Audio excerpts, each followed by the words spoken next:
जय जगन्नाथ प्रणाम समस्त को। आमे 28 दिन रे जीवन को परिवर्तन करिवार एक सुंदर सरल उपाय आमे करिबा जହାର होउची मैजिक रो नियम सहित।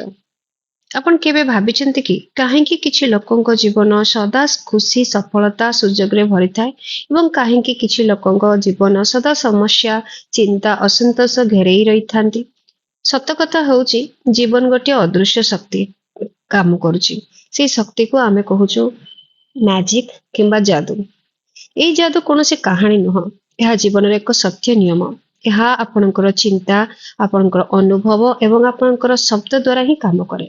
ଯେତେବେଳେ ଆପଣ କୌଣସି ଏହି ଯାଦୁର ବା ଆମେ ଯାହାକୁ ମ୍ୟାଜିକ କହିବା ତାର ନିୟମକୁ ଆପଣ ବୁଝିବେ, ତେବେ ତାହାକୁ ପ୍ରତିଦିନ ଅଭ୍ୟାସ କରିବେ, ତାପରେ ଆପଣ ଦେଖିବେ ଜୀବନରେ ଧୀରେ ଧୀରେ ଆପଣଙ୍କର ବଦଳିବାକୁ ଆରମ୍ଭ କରୁଛି। ତ ଏଇ ପୁସ୍ତକର ରଚୟିତାକୁ ମୁଁ ବହୁତ କୃତଜ୍ଞତା ଜଣାଉଛି। ଯେ ପୁସ୍ତକର ନାଁ ହଉଛି ଦ ମ୍ୟାଜିକ, ଯାହାର ଲେଖକ ରୁଆଣ୍ଡା ଅଛନ୍ତି ଏବଂ ତାଙ୍କର ପ୍ରତ୍ୟେକଟି ଛୋଟ ଛୋଟ କାର୍ଯ୍ୟ ଯୋଉ 28 ଦିନରେ ଆମେ ଅଭ୍ୟାସ କରିବା, ଏହା କେବଳ ଗୋଟେ ବହି ନୁହଁ, ଏହା ଗୋଟେ ଆମ ଜୀବନର ଗୋଟେ ନୂଆ ଅଭ୍ୟାସଟା ଆରମ୍ଭ କରିବାର ଯାତ୍ରା ଅଟେ।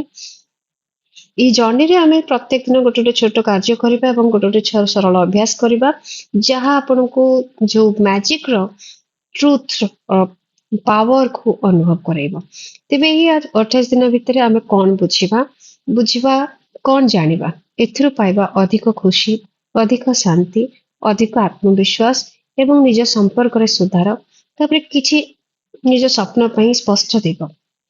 ମୁଖ୍ୟ ରହସ୍ୟ ହଉଛି এই ପୁସ୍ତକର ସବୁଠୁ ମୁଖ୍ୟ ରହସ୍ୟ ହେଉଛି ଏହାର ବଡ଼ ଶକ୍ତି, ଯାହାକୁ ଆମେ କୃତଜ୍ଞତା କହିବା। ଯେତେବେଳେ ଆପଣ ଧନ୍ୟବାଦ କହିବା ଆରମ୍ଭ କରନ୍ତି, ସେତେବେଳେ ଜୀବନରେ ଆପଣଙ୍କୁ ଅଧିକ ଦେବା ଆରମ୍ଭ କରେ। ତେଣୁ ଏହା ବହୁତ ସରଳ ନିୟମ ଅଟେ। ପ୍ରତିଦିନ ଆପଣ ଅଭ୍ୟାସ କରିପାରିବେ, ମନରୁ କରିବେ, ବିଶ୍ୱାସର ସହ କରିବେ। ଏବଂ ମୋର ପ୍ରଶ୍ନ, ଆପଣ ପ୍ରସ୍ତୁତ କି? ଯଦି ପ୍ରସ୍ତୁତ ଅଛନ୍ତି ଆପଣଙ୍କ ଜୀବନରେ ମିରାକଲ୍ସକୁ ଆଣିବା ପାଇଁ, ତେବେ ଏହି 28 ଦିନର ଯାତ୍ରା ମୋ ସହିତ ଆରମ୍ଭ କରିବାକୁ ସମ୍ପୂର୍ଣ୍ଣ ଭାବେ ରେଡି ରୁହନ୍ତୁ। ଆଉ ଥରେ ପଚାରିବି, ଆପଣ ପ୍ରସ୍ତୁତ କି ଏହି 28 ଦିନର ଯାତ୍ରା ଆରମ୍ଭ କରିବାକୁ? ଯଦି ରେଡି ଅଛନ୍ତି ତେବେ ଆସନ୍ତୁ ଆମ ଜୀବନରେ ଏହି ମ୍ୟାଜିକକୁ, ମିରାକଲ୍ସକୁ ଆମନ୍ତ୍ରଣ କରିବା ଏବଂ ନିଜ ଜୀବନକୁ ପରିବର୍ତ୍ତନ କରିବା। ବହୁତ ବହୁତ ଧନ୍ୟବାଦ।